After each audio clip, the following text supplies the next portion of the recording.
¿no? Lo está viendo a Luis Bamel. Continuamos en la hora de Maquiavelo. Esta es la versión online. Y es uno de los pocos empresarios que por lo menos reflexiona acerca de si los empresarios deben alegremente dejarle todo el campo de la opinión pública al gobierno, a los sindicatos también, ¿no? Porque pasa lo mismo, cuando hay un conflicto salarial en donde por supuesto están los sindicatos y las empresas, en el medio tendría que estar el gobierno controlando la inflación y no lo hace, deja al libre albedrío de las empresas que arreglen con los sindicatos los que mandan y los que imponen y los que se presentan ante la opinión pública son los sindicatos. De los empresarios, silencio. Y sintetizando nuevamente, ¿llegó el momento de que los empresarios tengan algo que decir? Sí, esto es muy personal, ¿no? Yo creo que los empresarios tienen que decir, muchas veces decimos a través de la publicidad, ¿por qué no vamos a poder opinar respecto a la situación general? Además, creo que se puede hacer, cuando aparecen estas explosiones cada tanto de indignación de alguien que no da más, digamos, y que dice de todo. Como los cacerolazos. Como los cacerolazos o como algún empresario que de golpe explota y porque no banca más la situación. Lo que eso está mostrando es que no están funcionando los canales más normales. Yo creo que con respeto, con altura, se tiene que poder dialogar, porque en el fondo nos tiene que ir bien a todos y no simplemente a algunos. Además es una manera de crear, digamos, en la sociedad la sensación de que hay un buen debate y por otro lado que ser empresario no es pecado mortal. Emprender no, digamos... ¿Hay una cultura en la Argentina que ve negativamente al empresario?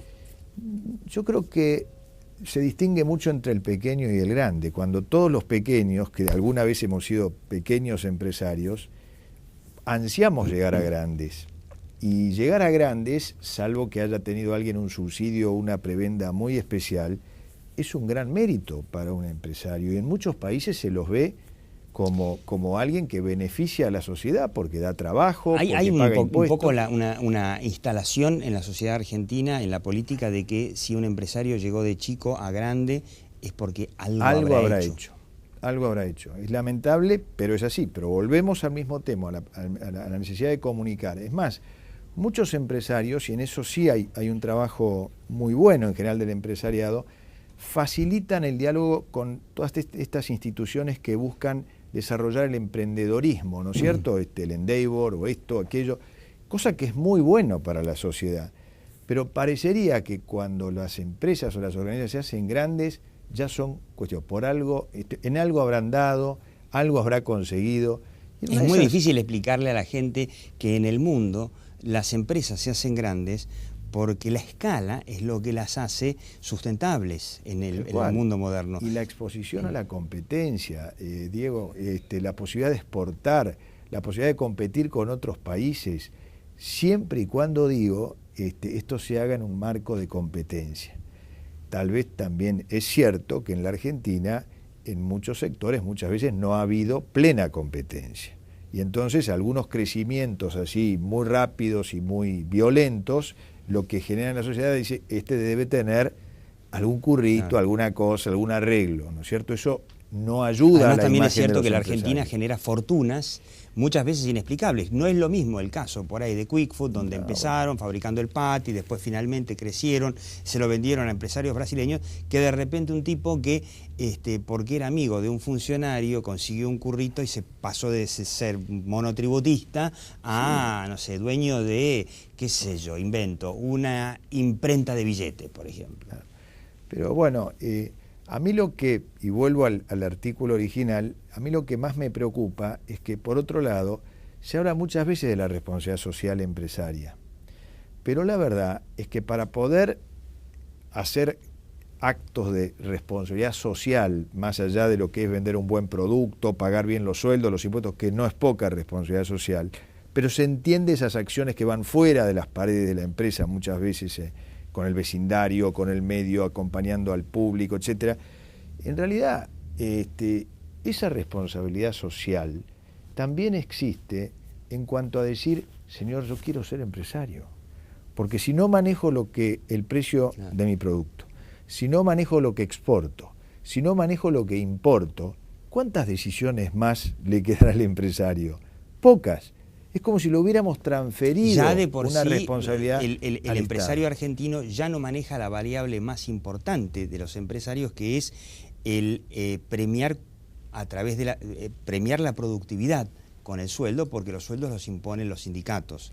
Entonces no maneja una variable que en todo el mundo, en Estados Unidos y en Europa, es fundamental, que es decir, bueno, yo puedo darle aumento a la gente en función de si mejora mi negocio y si aumenta la productividad. Sí, en general los sistemas de productividad en la Argentina no son bien recibidos, no caminan bien. No. Pero la gente prefiere el número fijo, etcétera.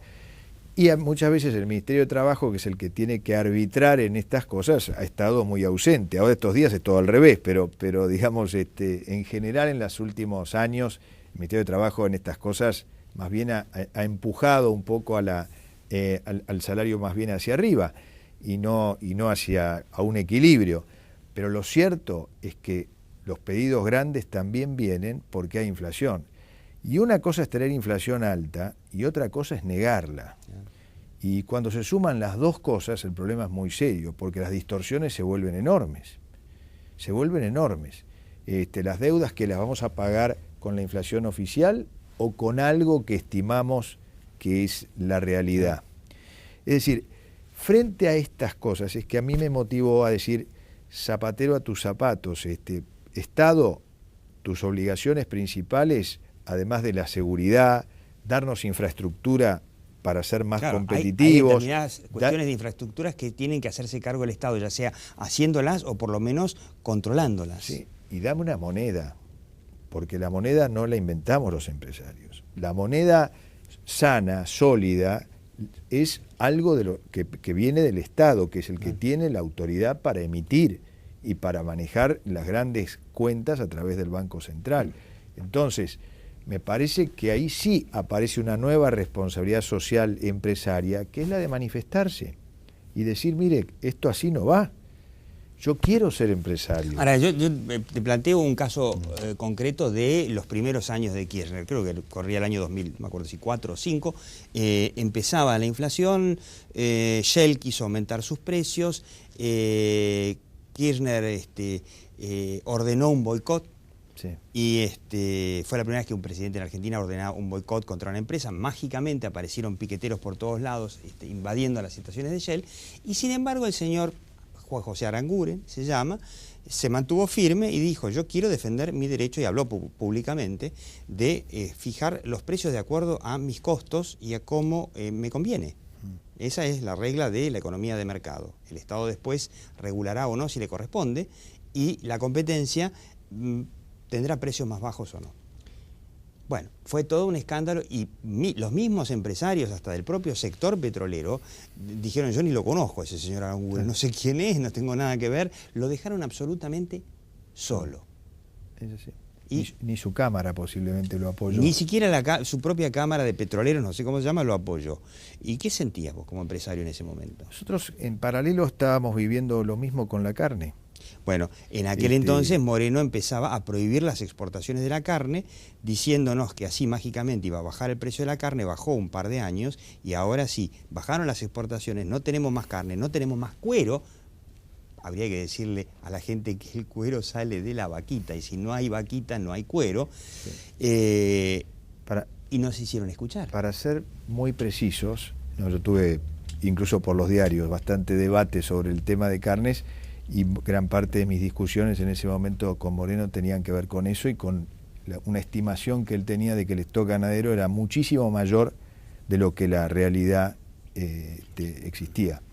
Y él trató de, cuando Moreno aparece ya había ocurrido algo antes, porque esto arranca en el 2005, se triplicaron primero las retenciones a las exportaciones. Eso fue durante el Ministerio de la Baña. Como una forma de frenar un poco una salida muy grande que gracias a Dios estaba ocurriendo, de volver a los mercados externos después de los episodios de aftosa del año 2001. Hay que recordar eso. Argentina en el 2001 perdió casi todos los mercados. Perdió casi todos los mercados. Se empezó a recuperar en el 2002, en el 2005 Argentina llegó a ser el tercer exportador mundial de carne de nuevo. ahí se asusta el gobierno, se triplican las retenciones, pasan al 15%, y en el 2006 se puso una norma que había que sacar un permiso previo antes de exportar. Y en marzo del 2006 se prohibieron las exportaciones. Directamente. Durante 45 días no se cargó ni un caldito de carne. Ni siquiera nada. Exportaciones que estaban muchas de ellas comprometidas. Recuerdo bien las explicaciones que teníamos que darle a las cadenas de restaurantes de Alemania, que este era el Mundial de Fútbol, y se quedaban sin la carne argentina. Pero claro, primero habría que privilegiar la mesa de los argentinos. El problema es que con esa presión hacia el productor se desalentó la producción de carne.